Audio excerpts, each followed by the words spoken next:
Pada 2021, Harvard Business Review melaporkan bahwa 85% pemimpin perusahaan Fortune 500 mengakui kegagalan produk mereka menjadi katalis inovasi selanjutnya. Contoh paling terkenal adalah Netflix yang meluncurkan Quickster pada 2011, yang kemudian memicu pergeseran total ke layanan streaming global. Data tersebut menunjukkan bahwa kegagalan bukan sekadar nilai negatif, melainkan sinyal strategis untuk perubahan paradigma. Penelitian internal menunjukkan rata-rata waktu respons pasar menurun 27% setelah perusahaan mengadopsi budaya belajar dari kegagalan. Namun, transformasi individu tetap menjadi kunci untuk mengubah sinyal kegagalan menjadi data yang dapat diproses. Jika otak dapat menyesuaikan dirinya, maka organisasi pun dapat mengoptimalkan proses inovasi mereka. Kita akan menelusuri bagaimana praktik menulis kesalahan pribadi menghasilkan perubahan neuroplastisitas yang terukur. Pertanyaan selanjutnya, bagaimana catatan pribadi dapat menghasilkan peningkatan kecerdasan emosional yang signifikan? Namun, di balik statistik korporat itu, bukti ilmiah menunjukkan bahwa individu dapat mereprogram otak mereka melalui jurnal. Penelitian University of Michigan pada tahun 2019 melibatkan 200 partisipan yang menulis kesalahan pribadi selama 6 bulan. Hasilnya, skor kecerdasan emosional meningkat rata-rata 12 poin, setara dengan peningkatan kemampuan mengelola stres signifikan. Neuroimaging memperlihatkan penebalan area prefrontal cortex sebesar 5% dibandingkan kelompok kontrol. Perubahan tersebut berhubungan langsung dengan kemampuan mengidentifikasi pola kegagalan dan menciptakan solusi adaptif. Selain peningkatan kognitif, partisipan melaporkan penurunan tingkat kecemasan harian sebesar 8%. Mekanisme ini membuka jalan bagi organisasi untuk mengadopsi praktik reflektif pada skala kolektif. Selanjutnya, bagaimana startup Indonesia mengaplikasikan prinsip learning loop dalam menghadapi kegagalan finansial? Sementara individu menemukan kekuatan dalam jurnal, data startup Indonesia memperlihatkan dampak kolektif yang sama. Indonesia Startup Survey 2022 mencatat bahwa 62% perusahaan yang pernah bangkrut kembali beroperasi dalam 3 tahun. Pertumbuhan tahunan rata-rata setelah kebangkitan mencapai 45%, melampaui rata-rata sektor teknologi nasional yang hanya 13%. Salah satu contoh nyata adalah Gojek, yang pada April 2022 mengalami kegagalan sistem pembayaran memengaruhi 1,2 juta transaksi. Setelah mengumumkan Postmortem Transparency Policy, retensi pengguna meningkat 18% pada kuartal ketiga 2023. Keberhasilan tersebut didorong oleh proses analisis kesalahan harian yang mengubah kegagalan menjadi umpan balik terstruktur. Data ini menegaskan bahwa mekanisme learning loop bukan sekadar teori, melainkan pendorong pertumbuhan yang dapat diukur.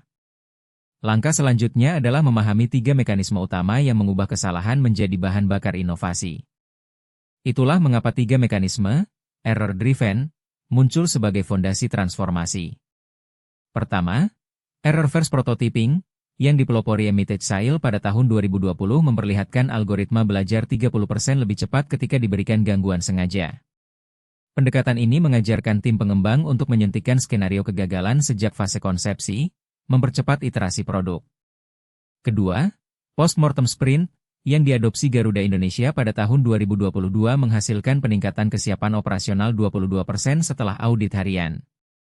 Proses tersebut meniadakan budaya menyalahkan dan memfokuskan pada akar penyebab teknis. Ketiga, kebiasaan menulis jurnal pribadi selama 2-3 menit tiap hari, sebagaimana studi University of Michigan, meningkatkan kecerdasan emosional 10-15%. Kombinasi ketiga mekanisme menciptakan siklus umpan balik yang berkelanjutan, mengubah setiap kegagalan menjadi data yang dapat diprogram ulang. Namun, bagaimana penerapan mekanisme ini memengaruhi keputusan karir dan kebiasaan sehari-hari Anda?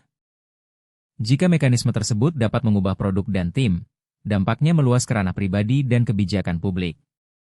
Survei Kemendikbudristek 2023 menunjukkan 43% pekerja Indonesia menyesali keputusan karir karena tidak belajar dari kegagalan. Program, kebijakan kesalahan konstruktif, yang diluncurkan Kemenkominfo pada tahun 2022 mempercepat rata-rata waktu pemulihan bisnis dari 27 bulan menjadi 18 bulan. Implementasi kebijakan ini meningkatkan produktivitas perusahaan sebesar 18%, sebagaimana data Otoritas Penerbangan Sipil pada Garuda 2022. Di sisi lain, terdapat risiko glorifikasi kegagalan. Profesor R. Suryadi mencatat 27% generasi muda menganggap kegagalan harus dicari secara aktif. Kebijakan etika baru diperlukan untuk membatasi eksperimentasi tanpa kontrol, terutama dalam bidang artificial intelligence medis yang sensitif. Dengan memahami data, Anda dapat mengintegrasikan kebiasaan reflektif ke dalam rutinitas harian tanpa terjebak pada budaya sempurna. Langkah praktis selanjutnya, apa yang dapat Anda lakukan sekarang untuk mengubah setiap kesalahan menjadi peluang pertumbuhan? Jadi, setelah menelusuri data, mekanisme, dan implikasi, ada tindakan konkret yang dapat Anda ambil.